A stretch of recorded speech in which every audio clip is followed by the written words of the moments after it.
Welcome to Simple Living with Brie. Today we're going to be going over an easy zero waste tomato sauce recipe. Hey there. So here I have in front of me the last little bit of tomatoes from our gardening season.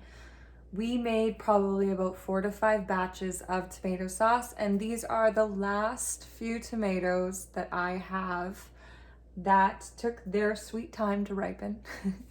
And most of them did. So you can see that I have a few green tomatoes in here, but I do feel strongly about not wasting anything. So if I can use them and mix them in with the tomato sauce, I will.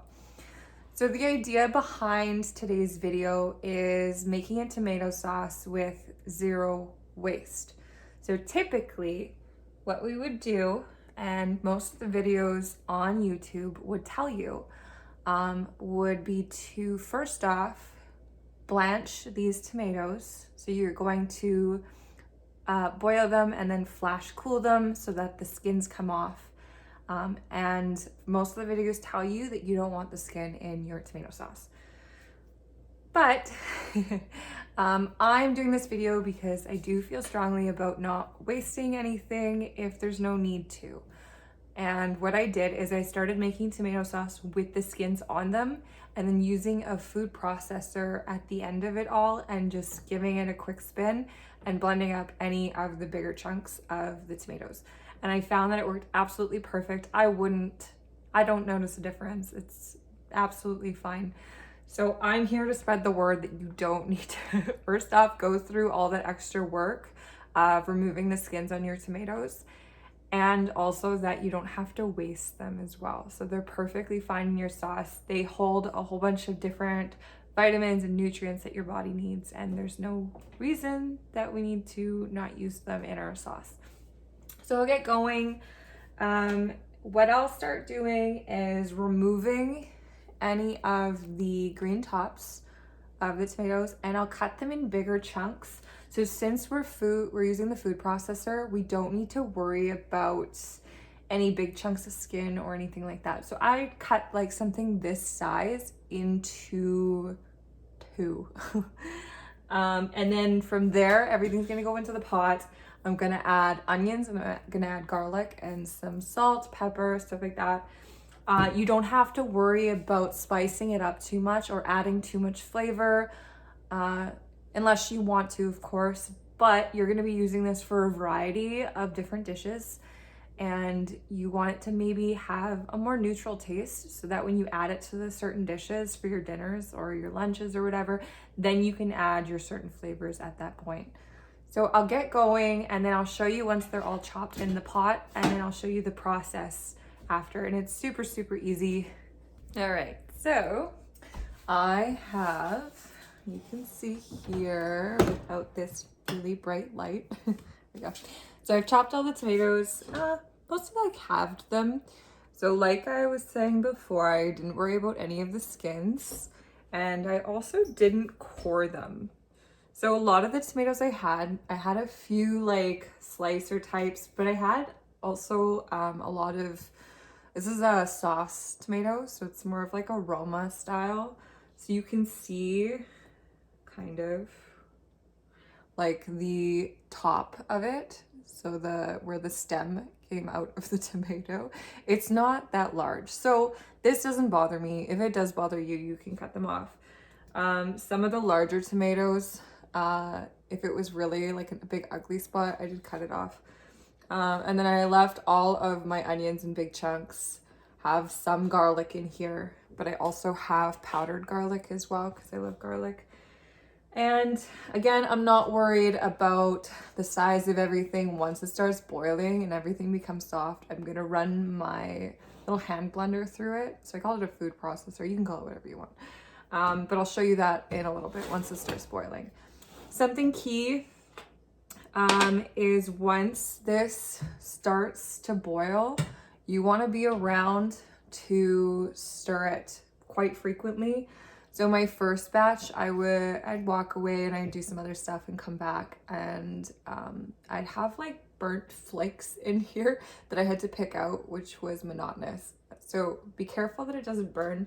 Obviously this is a larger pot and it's dented and it's pretty thin material. So there isn't a lot of a heat barrier from the element to the tomato. So I gotta be on top of it. But you know your guys' equipment in your kitchen.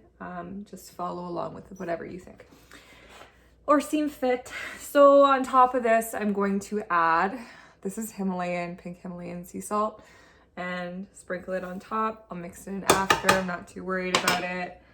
I love basil. You can use basil, oregano, or an Italian mix too. So it just has an Italian herb mix. It's pretty good. So dump that in there. And then of course the garlic. All right, so I'm not gonna add any water. As soon as this heats up, this is gonna start leaking out all of its juices. And then that's how the sauce starts. All right, next step here. So this tomato sauce has boiled down significantly. And you can see that the tomatoes have started releasing all of the juices that were inside of them. And then the skin's starting to get a little soft on the tomatoes.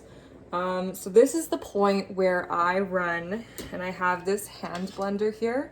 You have to be very careful because the first time I did this, I lifted the blade up too high and it splashed me and it burnt my arm pretty good. So keep this, or even if you want to wait until this cools down, it will just take some more time, but it is safer.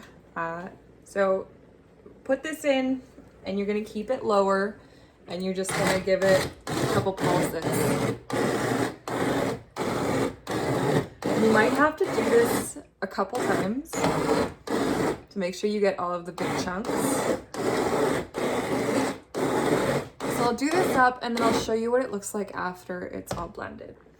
So this is what you're going to be left with after you boil, or after it's boiling and after you blend everything down. So I'll give you a good shot here. And it's fairly thick. So this is totally dependent on what tomatoes you've used.